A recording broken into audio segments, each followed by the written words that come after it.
आ जाओ जी। Next chapter we are going to start analytical procedure. Live वालों आ गए हो वापस? बताओ कमेंट करके। हाँ, मैं लाइव नहीं देख रहा, कमेंट देखूं फिर पढ़ाएंगे कब? अच्छा, यस सर, गुंजन आ चुकी है। Next chapter is analytical procedure. देखिए,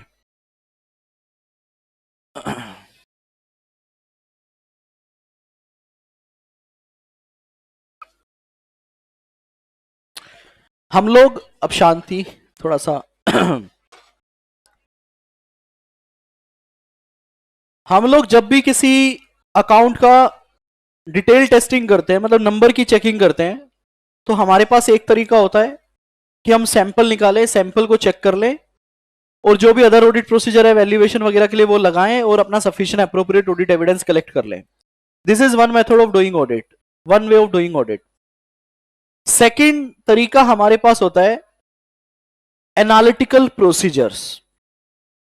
एनालिटिकल प्रोसीजर के अंदर क्या होता है, ऑडिटर किसी एक रिलेशनशिप के बेस पे, फाइनेंशियल और नॉन फाइनेंशियल दोनों तरह का ही डेटा हो सकता है, ऑडिटर उस रिलेशनशिप को आइडेंटिफाई करता है, और वो एक रिलेशनशिप ऐसा होता है, वो हमेशा होता है जब तक कोई कॉन्ट्ररी सिचुएशन ना हो।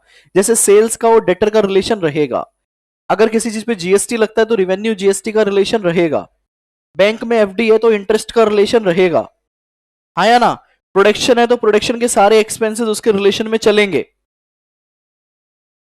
तो ऑडिटर क्या करता है, financial and non financial data के बीच रिलेशनशिप आइडेंटिफाई करता है, या किसी एक अकाउंट के बेस पे किसी दूसरे अकाउंट का रिजल्ट कैलकुलेट करता है। This is nothing, this is analytical procedure.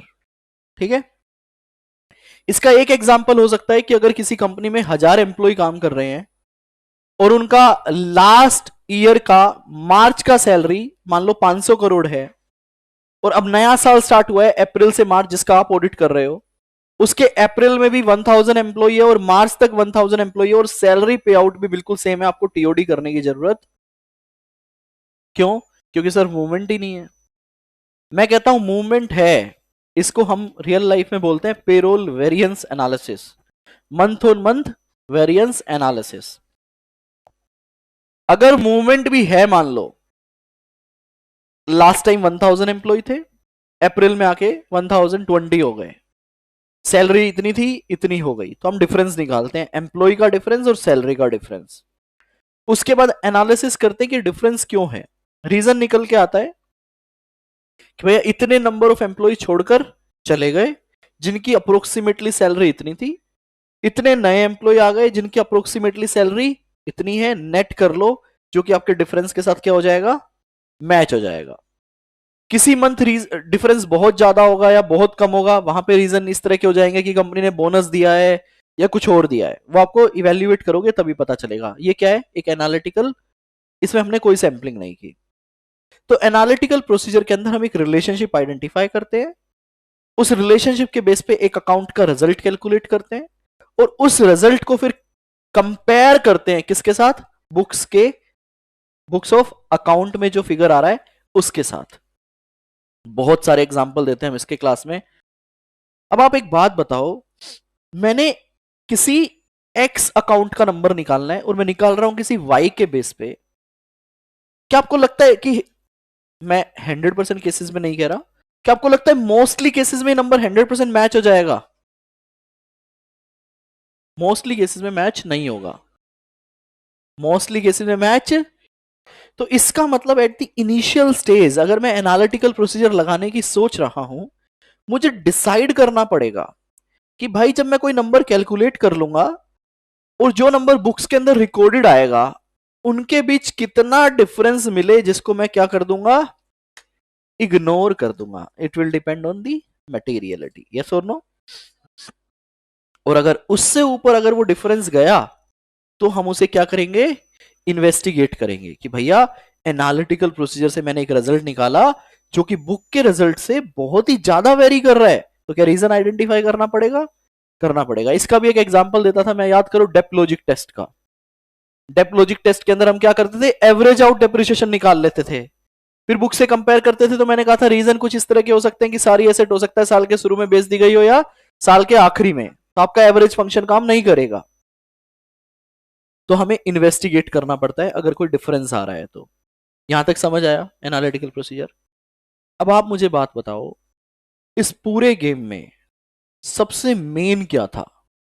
इस पूरे गेम में जो हमने एक गेम खेला, ये इस पूरे गेम में सबसे इंपॉर्टेंट चीज क्या थी? एक तो रिलेशनशिप, दूसरी, हाँ, दूसरा, नहीं दूसरा डेटा। दूसरा सबसे इंपॉर्टेंट या पहला ही सबसे इंपॉर्टेंट इस चीज में फैक्टर था अवेलेबिलिटी ऑफ डेटा। आप रेवेन्यू का नंबर निकाल रहे हो, किस बेस पर निकाल रहे हो?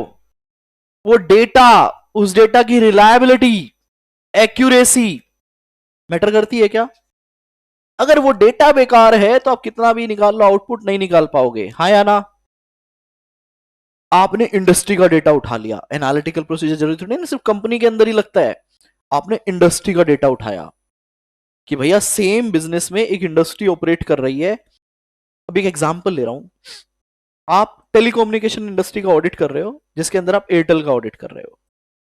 आपने डेटा उठा लिया एक वोडाफोन का, मैं कह रहा हूं वोडाफोन टेलीकम्युनिकेशन के साथ साथ टावर भी ऑपरेट कर रहा है, यहां पे टावर इंडस के हैं एयरटेल के पास।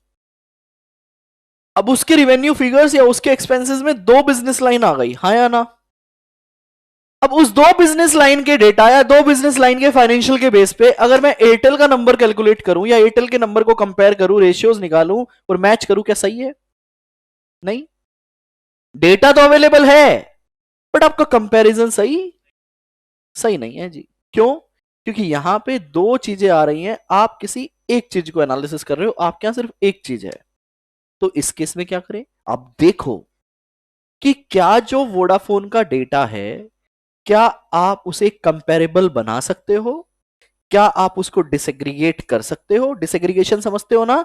क्या भैया ठीक है उसमें से टावर का हटा दो, क्या डिसएग्रीगेशन पॉसिबल है? कंपेरेबल पॉसिबल है? अगर हाँ तो कर लो। जितना ज्यादा डिसएग्रीगेट कर पाओगे डेटा को उतना ही अच्छा रिजल्ट मिलेगा, क्योंकि आपने फिर रेलेवेंट डेटा को एक्सट्रैक्ट कर लिया। यस और नो? यस और नो? यस। बेटा एक चीज ध्यान रखिए, मेरी क्लास के अंदर खासकर ये चीज होती है, मैं हमेशा बोलता हूं मेरी क्लास में अगर मेरी क्लास का बिगिनिंग किसी ने मिस कर दिया ना 10 मिनट का भी, तो आगे का गया, क्योंकि कनेक्टेड अपना पूरा ना प्रोसेस। तो एनालिटिकल प्रोसीजर में अपने को एक रिलेशनशिप देखना है, उस रिलेशनशिप के बेस पे नंबर निकालना है, नंबर 100% मैच नहीं होता तो एक डिफरेंस भी निकालना है, किसको मैं एक्सेप्ट कर लूंगा, अगर उससे आता ऊपर आता है तो इन्वेस्टिगेट। ये पूरा गेम डिपेंड करता है किसी एक डेटा के बेस पे, वो डेटा कितना रिलायबल है, एक्यूरेट है, कंपनी के अंदर है तो उस पर कितने स्ट्रॉन्ग इंटरनल कंट्रोल्स हैं, उसको आप कितना डिसएग्रीगेट कर पा रहे हो। ये सारी चीजें डिपेंड करती है कि मैं कितना अच्छा रिजल्ट निकाल पाऊंगा। यस और नो? समझ आया यहां तक? फिर आता है कि एनालिटिकल प्रोसीजर लगाने की टेक्निक क्या क्या है, कैसे कैसे आप एनालिटिकल प्रोसीजर लगा सकते हो। तो इसके अंदर बोलता है कि आप क्या क्या कर सकते हो भैया। एक बहुत अच्छा क्वेश्चन है, आप ट्रेंड को एनालिसिस कर सकते हो। क्या कर सकते हो? ट्रेंड एनालिसिस कर सकते हो। देखो ट्रेंड का मतलब क्या हो गया, पास्ट में कुछ चलता हुआ आ रहा है, अब देख रहे हो कितनी बार आ चुका पेपर में, पास्ट से कुछ चलता हुआ आ रहा है, उसी पैटर्न पे देख लो चीजें करंट में भी चल रही है या, तो मतलब हम पास्ट डेटा को यूज करके करंट को कैलकुलेट करते हैं, दैट इज ट्रेंड एनालिसिस। उसके बाद रेशियो एनालिसिस तो आप लोग पढ़ते ही हो फाइनेंशियल मैनेजमेंट में, भाई अलग अलग रेशियोज को कैलकुलेट कर लो, पिछले साल के रेशियोज को, करंट ईयर के रेशियोज को, इंडस्ट्री के रेशियो को, इस क्वार्टर को लास्ट क्वार्टर के रेशियो से मैच कर लो, देख लो भाई उसी उसी फॉर्म में मूव कर रहे हैं क्या, अगर नहीं तो इन्वेस्टिगेट करो। यस और नो? तीसरा आता है रीजनेबलनेस टेस्ट। रीजनेबलनेस टेस्ट के अंदर मैं करंट ईयर का डेटा चेक करता हूं, जैसे पेरोल का month on month variance check किया, क्या हमने कोई ट्रेंड देखा? हमने करंट ईयर के डेटा से करंट ईयर का ही नंबर कैलकुलेट करना चाहा, दैट इज रीजनेबल। क्या वो रीजनेबल है? क्या मैं कोई टेस्टिंग नहीं कर रहा, मैं कोई टीओडी नहीं कर रहा, मैं क्या कर रहा हूं, रीजनेबलनेस देख रहा हूं कि वो नंबर सही है या रीजनेबल लग रहा है या। डेप लॉजिक टेस्ट क्या है बेटा? ट्रेंड है, रेशियो है, रीजनेबल है। Dep logic test is a reasonableness test. हम एक नंबर निकाल रहे हैं, एक्यूरेट नहीं होगा, हम क्या देख रहे हैं सिर्फ कि रीजनेबल है या नहीं है। समझ आया रीजनेबलनेस टेस्ट?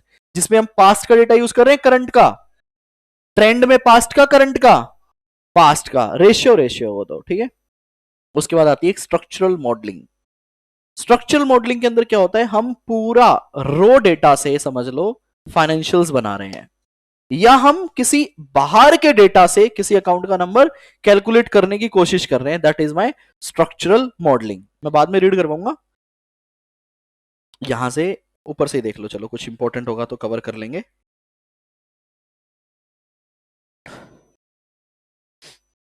समझ आया यहां तक? सबसे पहले क्या कहता है देखिए, meaning and nature of analytical procedure. For the purpose of this essay, the term analytical procedure means evaluation of financial information through analysis of possible relationship among both financial and non-financial data। आपने भैया ठीक है कर लिया। Analytical procedure also encompass, सिर्फ result निकालना काफी नहीं है, ये नहीं कि आपने आउटपुट निकाल के छोड़ दिया, नहीं। Also encompass such investigation as is necessary for identified fluctuations। जो फ्लक्चुएशन है अगर वो आपकी एक एस्टिमेटेड लिमिट से ज्यादा है तो आपको क्या करना पड़ेगा, इन्वेस्टिगेट करना पड़ेगा, आइडेंटिफाई फ्लक्चुएशन और relationship that are inconsistent with other information और that differ from expected value by significant amount. अगर उससे वेरी कर रहा है तो आपको क्या करना पड़ेगा जी, उसे इन्वेस्टिगेट करना पड़ेगा। एनालिटिकल प्रोसीजर कैसे कैसे लगा सकते हो जी, प्रायर पीरियड की इंफॉर्मेशन को कंपेयर कर सकते हो, एंटीसिपेट बजट वर्सेस एक्चुअल देख सकते हो आप, इंडस्ट्री के डेटा से भी आप कंपेयर कर सकते हो। और इसके अंदर आपको देखना होता है कि भैया जो रिलेशनशिप है वो कंटिन्यू रहे हमेशा, जब तक कोई कॉन्ट्रेरी सिचुएशन ना हो। Purpose and timing of analytical procedure, कुछ जजमेंटल बातें हैं, आपको उसी हिसाब से समझनी है इनको। एनालिटिकल प्रोसीजर कब कब लगाएंगे, सिर्फ एग्जीक्यूशन स्टेज पे लगाएंगे या प्लानिंग, एग्जीक्यूशन, रिपोर्टिंग, तीनों स्टेज पे लगा सकते हो? बताओ सर, हम तीनों ही स्टेज पे लगा सकते हैं, प्लानिंग, एग्जीक्यूशन, रिपोर्टिंग, तीनों का एक एक एग्जांपल ले लेते हैं।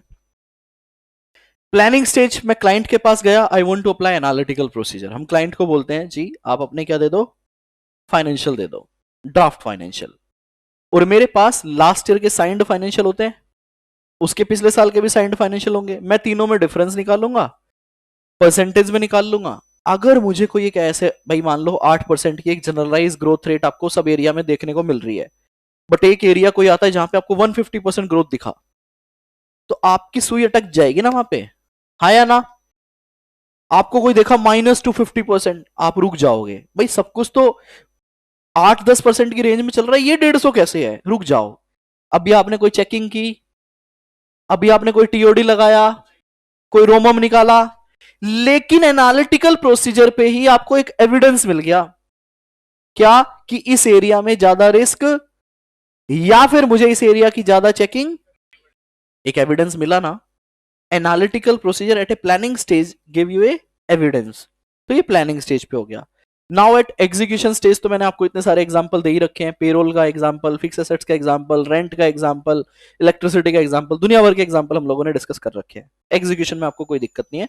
Now at the reporting stage, reporting पे मैं क्या करता हूं, रिपोर्टिंग का मतलब क्या है, सर मैंने अजर्शन लेवल पे टेस्टिंग की, टेस्टिंग अपन अजर्शन लेवल पे करते हैं, एट द एंड हमने पूरे रिजल्ट को कोलेट किया और एक ओपिनियन फ्रेम कर दिया।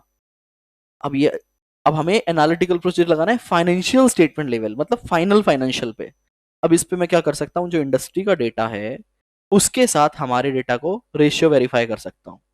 भाई हमारा नॉर्मल लॉस 3% आ रहा है, दूसरी का 3.5 आ रहा है, आधा परसेंट, अब आप देखोगे कितना मेटेरियल है, तो आप बाहर से कंपेयर कर रहे हो, ओवरऑल फाइनेंशियल के रेशियोज देख रहे हो आप कि कितना था, जीपी रेशियो क्या आ रहा है, बाकी क्या आ रहा है, तो इससे आप क्या देख रहे हो, फाइनेंशियल ओवरऑल सही बने हैं, या भाई कंफर्ट ले रहे हो ना, तो आप क्या कर रहे हो, फाइनेंशियल के कंक्लूजन स्टेज पे भी आप एनालिटिकल प्रोसीजर लगा रही हो, ये इंश्योर करने के लिए कि जो मैंने एग्जीक्यूशन किया है, जो एविडेंसेस लिए हैं, जो उससे ओपिनियन फ्रेम किया है वो सही है या बेसिकली मुझे सपोर्ट करता है। तो एनालिटिकल प्रोसीजर बेटा कितनी स्टेज पे लगते हैं, all 3 stage, planning, execution and reporting. समझ आया यहां तक?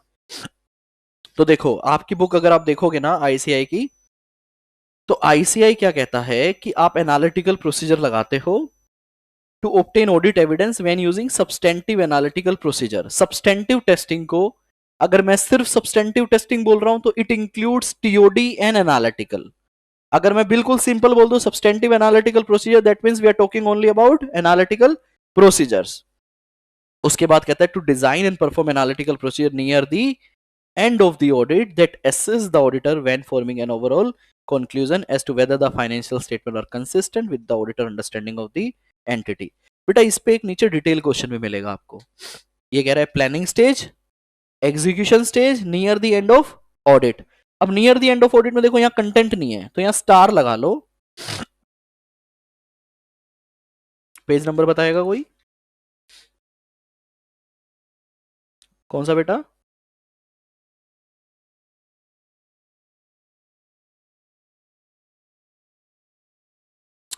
ये रहा, ये पढ़ लो उसके साथ। Analytical procedure that assist when forming an overall conclusion. Overall conclusion मतलब रिपोर्टिंग।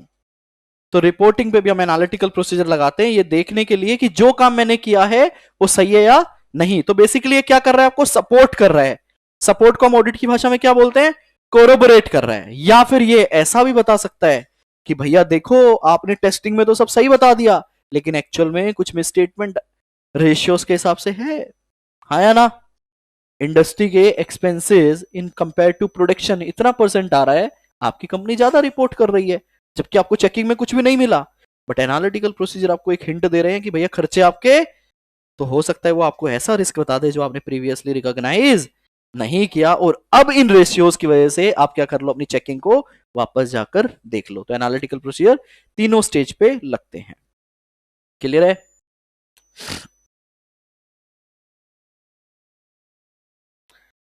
इसको रिमूव कर लो, this is nothing, this is this paragraph.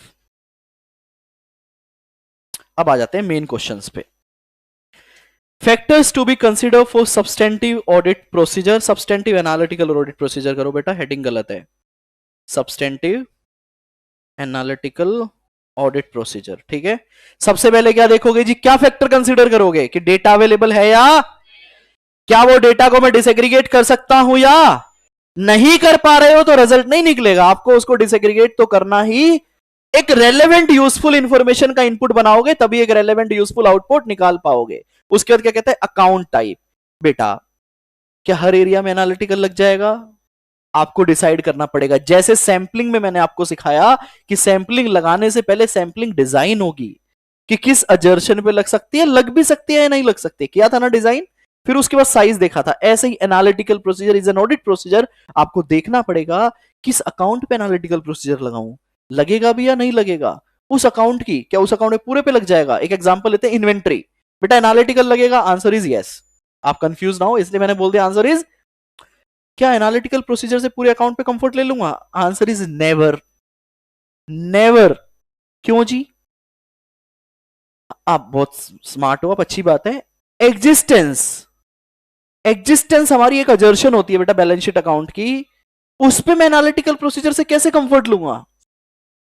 Existence का मतलब समझते हो? एग्जिस्टेंस का मतलब बेटा, आपका नाम क्या है? पीयूष।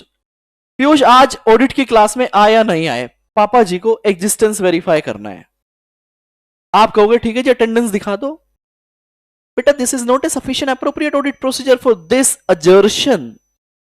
इसके लिए उनको लाइव क्लास में आके फिजिकली देखना पड़ेगा, हाँ जी सुपुत्र बैठे हैं यहां पे। बात समझ आ रही है? तो एनालिटिकल प्रोसीजर सिर्फ डॉक्यूमेंट्स को देखकर मैं कैसे बताऊंगा कि इन्वेंट्री एक्चुअली में वहां रखी हुई है 31 मार्च को? नहीं बता सकते। क्या करना पड़ेगा? या तो फिजिकल वेरिफिकेशन, किसी थर्ड पार्टी के पास है तो कंफर्मेशन, या हम जाके ऑडिट करेंगे, या फिर एक और पॉइंट आता था क्या, सर्विस ऑडिटर रिपोर्ट SA 402, याद है? ये सब पॉइंट हम लोगों ने डिस्कस किए थे। तो मतलब ये है कि एनालिटिकल प्रोसीजर भी मुझे देखनी पड़ेगी किस अकाउंट पे लगेगी और उस अकाउंट के किस अजर्शन पे लगेगी। वैल्यूएशन, हो सकता है वैल्यूएशन पे थोड़ा कंफर्ट मिल जाए, बहुत ज्यादा ना मिले, मिल सकता है लेकिन वैल्यूएशन पे, बट एग्जिस्टेंस पे तो फॉर श्योर। बैलेंस शीट पे मिलेगी, P&L पे मिलेगी, ये भी देखना पड़ेगा। बैलेंस शीट के हर अकाउंट को आप रिलेट नहीं कर सकते, बताओ कैसे? क्योंकि जो बैलेंस शीट, मैं पूछ नहीं रहा, ज्यादा टाइम खिंच जाएगा। जो बैलेंस शीट होता है ना हमारा, एक्यूमुलेटेड बैलेंसेस होते हैं, यस और नो? भाई मेरा फिक्स एसेट पिछले साल 20,000 करोड़ का आ रहा था, इस साल 40,000 करोड़ आएगा क्या? है? नहीं, हो सकता है 20 ही रहे। लेकिन मेरा रेवेन्यू पिछले साल 20,000 करोड़ था, क्या इस साल ही 20,000 करोड़ आएगा क्या? बेसिकली रेवेन्यू जो है वो एक साल की ट्रांजेक्शन है। तो आप ये बोल सकते हो भाई पिछले साल अगर आपने 20,000 करोड़ रुपए का रेवेन्यू सेल किया है, तो इस साल अगर आपके बाकी खर्चे बढ़ रहे हैं तो आपने रेवेन्यू कितना बढ़ाया, आप एक रिलेशनशिप मैच कर सकते हो। लेकिन फिक्स एसेट्स के साथ कैसे रिलेशनशिप मैच करूंगा, नहीं कर सकते आप। तो आपको अकाउंट भी देखना पड़ता है, थोड़ा और अंदर जाए तो अकाउंट के अंदर अजर्शन भी देखनी पड़ती है। तो क्या क्या पॉइंट हुए बेटा अभी फैक्टर्स के अंदर? Number 1 availability of data, disaggregation, account type, source कहां से ले रहे हो। हाँ, सोर्स देखना पड़ेगा या नहीं देखना पड़ेगा बेटा? बिल्कुल देखना पड़ेगा जी। कहीं ऐसा तो नहीं है कि आप ऐसी क्लास ऑफ ट्रांजेक्शन का एनालिटिकल करने लग गए जो कि आपके लिए हाई रिस्क की है, जो कि क्या है, हाई रिस्क की है, एस्टिमेशन कोड्स हैं, तो वहां पे आप एनालिटिकल नहीं लगा पाओगे। एस्टिमेशन कोड का एक एग्जांपल दो, प्रोविजन, एनालिटिकल लगाओगे वहां पे? नहीं, वहां पे एनालिटिकल नहीं लगेगा। प्रिडिक्टेबिलिटी, कि भाई उस एरिया को मैं कितना प्रिडिक्ट कर पाता हूं, ये भी एनालिटिकल प्रोसीजर के रिजल्ट को इंपैक्ट किसी एरिया को आप प्रिडिक्ट ही नहीं कर सकते, एनालिटिकल लगेगा? नहीं लगेगा। और उस एरिया का रिस्क कितना है, अगर मान लो रिस्क कम है, आपने बताना है सोचकर। अगर रिस्क कम है, लेट्स से एग्जांपल रेंट, तो मैं एनालिटिकल प्रोसीजर लगाता हूं and I feel I obtain sufficient appropriate audit evidences. बताओ मुझे, शुड आई परफॉर्म टीओडी और no? Tell me, give me the answer please, live वाले सभी स्टूडेंट भी देंगे। नो, क्यों? क्योंकि मुझे एनालिटिकल से कंफर्ट मिल गया। दूसरा रिवेन्यू, जहां पे थोड़ा सा रिस्क ज्यादा होता है, मैंने एनालिटिकल प्रोसीजर लगाया, लेट से मुझे कंफर्ट मिल गया किसी एक अजर्शन पे, क्या उस अजर्शन पे टीओडी लगाऊं? यस। क्यों? क्योंकि आप क्या बोल रहे हो, हाई रिस्क है। हो सकता है आपको एनालिटिकल से कंफर्ट तो मिल रहा है, बट स्टिल हाई रिस्क है, तो आप नहीं चाहोगे कि मुझे और कंफर्ट मिले, ये दिल मांगे मोर, डिजायर लेवल ऑफ एश्योरेंस। तो भैया एनालिटिकल भी लगा लिया, क्या लगा लो, टीओडी भी लगा लो, तो दोनों को मिक्स करके लगा लो। तीसरा एग्जांपल, कोई एक एरिया है इंटरेस्ट एक्सपेंस या इंटरेस्ट इनकम, मैंने पूछा क्लाइंट से भैया कितने का लोन ले रखा है, क्लाइंट ने लोन अमाउंट बताया, मैंने इंटरेस्ट रेट मारा, निकल के आ गया, रिकैलकुलेशन, मैच कर लिया, ठीक है। या कोई एक एग्जांपल और ले लेते हैं, एम्प्लॉय वेलफेयर एक्सपेंसेस, घूमने फिरने के खर्चे, हमने उस पर सैंपल मारा, आइडिया में डाल के 20 सैंपल निकल गए, हमने चेक कर दिया, टीओडी कर दी। क्या एनालिटिकल करूं? क्या एनालिटिकल करूं? नहीं सर। तो this depends on auditor professional judgement. अगर उसको एक एरिया के अंदर सफिशिएंट एप्रोप्रिएट ऑडिट प्रोसीजर मिल रहे हैं, किससे? टीओडी से, तो ठीक है भैया, आप दूसरा मत लगाओ। एक एनालिटिकल से मिल रहे हैं तो दूसरा मत लगाओ। अगर कोई रिस्की एरिया है तो वो डिसाइड कर सकता है कि मैं एनालिटिकल भी लगाऊंगा और टीओडी भी लगाऊंगा। तो it depends on risk as well. तो ये आपके क्या थे, और भी कोई फैक्टर है क्या? ये आपके क्या थे बेटा, फैक्टर्स टू बी कंसिडर। कौन कौन से हैं बताना जरा? अवेलेबिलिटी ऑफ डेटा, कोई भी 4-5 याद करके जाना, disaggregation, account type, source, predictability, nature of अजर्शन, what could go wrong. जैसे ये कह रहा है देखो, कंप्लीटनेस और वैल्यूएशन पे हो सकता है आप कंफर्ट ले लो, लेकिन राइट एंड ऑब्लिगेशन पे एनालिटिकल से नहीं ले पाओगे। इसमें आप एग्जिस्ट राइट एंड ऑब्लिगेशन पे ले पाएंगे क्या? अरे नहीं भाई, उसके लिए तो आपको इनवॉइस देखना, अगर लैंड गए तो रजिस्ट्री के पेपर देखने पड़ेंगे, ठीक है। अगला क्वेश्चन, टेक्निक डिस्कस हो गई थी, रीड करने की जरूरत है मुझे टेक्निक। एनालिटिकल प्रोसीजर अगर आप as a substantive test use करते हो तो वही फैक्टर में से ही पॉइंट निकल के आए हैं कि आपको देखना है कि सुटेबल है भी, या क्या डेटा रिलायबल है, या एक्सेप्शन देखनी है, और डिफरेंस को क्या करना है आपने, एक्सेप्शन के साथ जो भी आपने एक्सपेक्टेड अमाउंट थी उससे कंपेयर करना है, और ज्यादा है तो इन्वेस्टिगेट करना है। ये कुछ जनरल ट्रांजेक्शन है, आपने इसका आंसर करना है। कंसेप्ट नंबर 4 जनरल बातें करता है अलग अलग चीजों पे। सबसे पहले कहता है substantive analytical procedure generally more applicable to large volume of transaction that tends to be predictable over time. आप एनालिटिकल प्रोसीजर स्मॉल ट्रांजेक्शंस या स्मॉल अकाउंट पे लगाना चाहोगे या बड़े अकाउंट्स पे लगाना चाहोगे? बड़े अकाउंट पे। बिल्कुल सही बात है ये, हाँ या ना? फिर कहता है कि in some cases even in unsophisticated predictive mode may be effective as an analytical procedure. कह रहे हैं कि कुछ कुछ केसेस में ना एक बहुत ही प्रिडिक्टिव मोड भी इफेक्टिवली काम कर जाता है एज एन एनालिटिकल। भाई एनालिटिकल प्रोसीजर के भी अलग अलग तरीके हो सकते हैं ना, जैसे हमने बात की रेंट एक अलग एनालिटिकल है, पेरोल एक अलग एनालिटिकल है, डेप लॉजिक एक अलग एनालिटिकल है, रेवेन्यू का प्रोडक्शन के साथ रिलेशन में नंबर्स निकालना एक अलग एनालिटिकल है। अब एक बात बताना, एक मैं निकाल रहा हूं एनालिटिकल रेंट, एक मैं एनालिटिकल लगा रहा हूं रिवेन्यू पे, दोनों का कंफर्ट लेवल सेम होगा अलग होगा? अलग होगा ना। तो कह रहे कभी कभी तो एक अनसोफिस्टिकेटेड प्रिडिक्टिव मोड भी ना एक अच्छा एविडेंस दे जाएगा आपको, हालांकि मैं ऑलरेडी डिस्कस कर चुका हूं जिसमें आपको कुछ और करने की जरूरत, लेकिन दूसरे एरिया में जो मेरे सिग्निफिकेंट और हाई रिस्क स्कोर्स हैं वहां पे हो सकता है कि आप एनालिटिकल के साथ दूसरा भी टीओडी लगाओ। Different type of analytical procedure provide different level of assurance. The determination of suitability of particular analytical procedure is influenced by the nature of assertion and auditor assessment of risk of material। भाई कोई analytical procedure मेरे लिए relevant है भी या नहीं, मुझे लगाना चाहिए या नहीं, ये किन चीजों पे डिपेंड करेगा? मटेरियलिटी, रोमम, आपका जजमेंट, यस और नो। कह रहे हैं आप एनालिटिकल प्रोसीजर टीओडी के साथ भी लगा सकते हो। तो ये जनरल था, बस इसको आपको रीड करना है। अगला कंसेप्ट आता है एक्सटेंट ऑफ। पहले हमेशा जब भी आप कोई भी चैप्टर करें ऑडिट का, क्वेश्चन पे टाइम लगाना है, आंसर खुद से सोचना है, then you have to read. Concept क्या कह रहा है? एक्सटेंट। अगर फैक्टर का क्वेश्चन किसी को समझ आ गया ना, पूरा चैप्टर ही उसी में से निकल के आता है टेक्निक को छोड़कर। क्या बोला मैंने? अगर आपने फैक्टर्स को लॉजिकली समझ लिया, एनालिटिकल प्रोसीजर को लॉजिकली समझ लिया और फैक्टर वाला क्वेश्चन कर लिया, बाकी सारे क्वेश्चन निकल के आएंगे कहां से? फैक्टर से, बस एक टेक्निक को छोड़कर। वो 4 टेक्निक अलग है। क्वेश्चन क्या कहता है? Extent of Reliance of analytical procedure, कि आप एनालिटिकल प्रोसीजर के रिजल्ट पे कितना रिलाय करोगे, किन पे डिपेंड करता है? फैक्टर से निकाल के दो, किन पे डिपेंड करता है? उस डेटा इनपुट के सोर्स पे, उस इनपुट के अंदर कितना प्रिडिक्टेबिलिटी, उस अकाउंट का कितना प्रिडिक्टेबल नेचर है उस पे, डेटा को कितना डिसएग्रीगेट कर पा रहा हूं उस पे, डेटा के ऊपर कितना कंट्रोल है, उसका सोर्स क्या है, उन पर। ये सारे पॉइंट मैंने कहां से निकाले जी? फैक्टर से। हाँ या ना?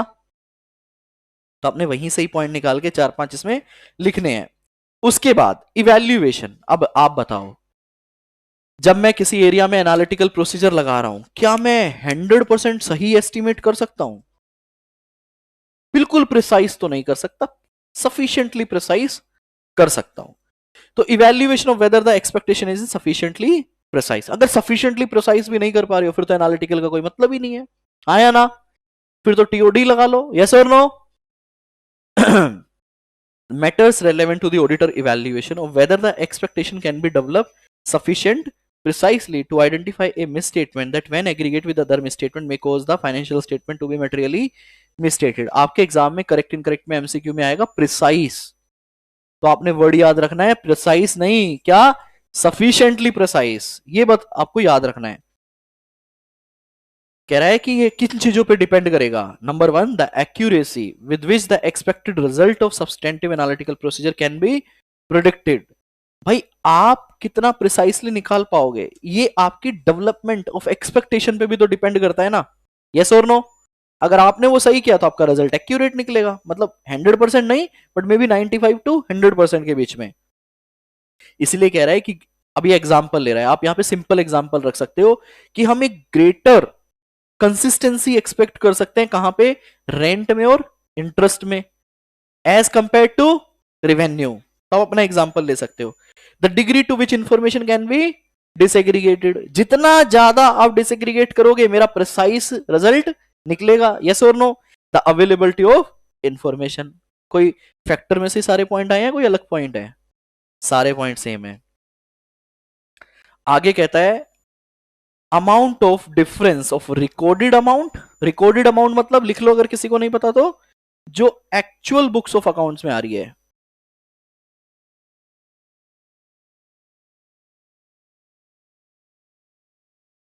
फ्रॉम एक्सपेक्टेड वैल्यू जो मैंने डेवलप की है, दैट इज एक्सेप्टेबल। निकालनी पड़ेगी क्या? निकालनी पड़ेगी क्या? एक ऐसा डिफरेंस का अमाउंट, एक ऐसा डिफरेंस का अमाउंट, किसमें डिफरेंस? रिकॉर्डेड वैल्यू वर्सेस जो जिसको आप क्या कर लोगे? एक्सेप्ट कर लोगे। ये आपको डेवलप करना पड़ेगा। देखिएगा, अगर ज्यादा आ रहा है तो क्या करोगे? अगर ज्यादा आ रहा है तो क्या करोगे? एक क्वेश्चन चलो आपसे ही पूछता हूं, बता पाते हो क्या? बुक्स बंद करना, टेस्ट, एक छोटा सा टेस्ट आपके दिमाग का। भाई आपने कहा ठीक है जी, हम एक एस्टिमेटेड वैल्यू निकाल लेंगे जिसको हम एक्सेप्ट कर सकते हैं, चाहे मेटेरियलिटी के बेस पे निकालें, चाहे रिस्क के बेस पे निकालें, चाहे जजमेंट के बेस पे निकालें, जिसपे मैं कोई further audit audit procedure apply नहीं करूंगा। यही तो बात है इससे 330 की। अब आप मुझे ये बताइए कि वो डिफरेंस ज्यादा है, तो आपने कहा इन्वेस्टिगेट करेंगे। क्वेश्चन है कैसे करोगे? हैंड रेस करके बताएंगे सिर्फ, लाइव वाले आप भी कमेंट करें, बताओ बेटा कैसे करोगे? इन्वेस्टिगेट करना है, कैसे करोगे? डिफरेंस ज्यादा है, क्या करोगे? हाँ तो बोलो ना ये बात, क्या करोगे? भाई मैनेजमेंट से पूछेंगे। अब इसको टेक्निकल लाइन में बताओ क्या बोलते हैं? इंक्वायरी। हाँ या ना? दिमाग से पूछोगे तो आंसर निकलेगा, सिर्फ किताब देखोगे घंटा कुछ नहीं समझ आएगा। या अपने आप को फील करोगे यार मुझे कुछ याद नहीं रहता। अरे भाई तूने कितनी बार सोचने की कोशिश की है? कंसेप्ट की हेडिंग देखकर सबसे पहले ये सोचो एक कंसेप्ट किस पॉइंट ऑफ टाइम पे ऑडिट में यूज होता है, फिर सोचो कि अब मैं क्या करूंगा एज एन। अपने आप को एक आर्टिकल समझोगे, ऑडिटर समझोगे तो आंसर निकलेगा। निकला ना? आपने कहा जी डिफरेंस बड़ा आ गया, अब सोचो यही पेपर का क्वेश्चन है, पेपर में पूछ भाई बताइए जरा क्या आएगा आंसर। अरे भाई अपने दिमाग से पूछना कि एक्चुअल रिजल्ट जिसको तू एक्सेप्ट कर सकता था डिफरेंस बड़ा आ गया, अब क्या करें? क्या करें? इंक्वायरी करो, ठीक है जी। Inquiry is alone sufficient? Inspection करो, उसके बाद फाइनल रिजल्ट देखो, आंसर देखो जरा। तो अपने आप से, अब मैंने तो नहीं बताया ना ये, आंसर देखो जरा एक बार। क्वेश्चन नंबर जहां डिफरेंस की इन्वेस्टिगेशन रिजल्ट का डिफरेंस का आंसर देखो जरा। Question number concept number 8, if analytical procedure performed in accordance with SA 520 identify fluctuation or relationship that are inconsistent with the other information or that differ from the expected value by a significant amount, the auditor shall investigate such difference by making inquiry of management and obtaining appropriate audit evidence relating to management response, मतलब inspection. Audit evidence relevant to management response may be obtained by evaluating those responses, taking into account the auditor understanding of the entity and its environment, दोनों को understand करते हुए, and other audit evidence obtained during the course of audit. और जो आपने पहले लिया उनके साथ आप कंपेयर कर लो। और अगर आपको लगता है कि भैया you are not satisfied with the management response, तो आप अदर ऑडिट प्रोसीजर्स लगा लो। तो स्टार्ट आस्किंग योरसेल्फ। थोड़ा सा टाइम लगता है, टाइम लगेगा, लेकिन कोशिश करोगे, ट्राई करोगे, एक बार नहीं आएगा रीड करोगे, पहले रिवीजन में नहीं आया कोई बात नहीं, सोचो फिर रीड करो, दूसरे रिवीजन में 100% आएगा, 101%। दूसरे में सर 100% में से 50% में आया, कोई बात नहीं, तीसरे में 50 में आएगा। बोला है ना मैंने क्लास के स्टार्टिंग में, दो सब्जेक्ट को कौन कौन से? ऑडिट और अपने साथ अपनी माशुका की तरह लगा के रखना। आसान है सब्जेक्ट, बहुत आसान है, बस दिक्कत यही है हम पढ़ नहीं पाते। हमें जितनी बार पढ़ना है, हमें जितनी बार रिवाइज करना है, जितनी बार क्वेश्चन प्रैक्टिस करना है, वो लैक रह जाता है, लैकिंग रह जाती है, उसकी वजह से नंबर नहीं आते।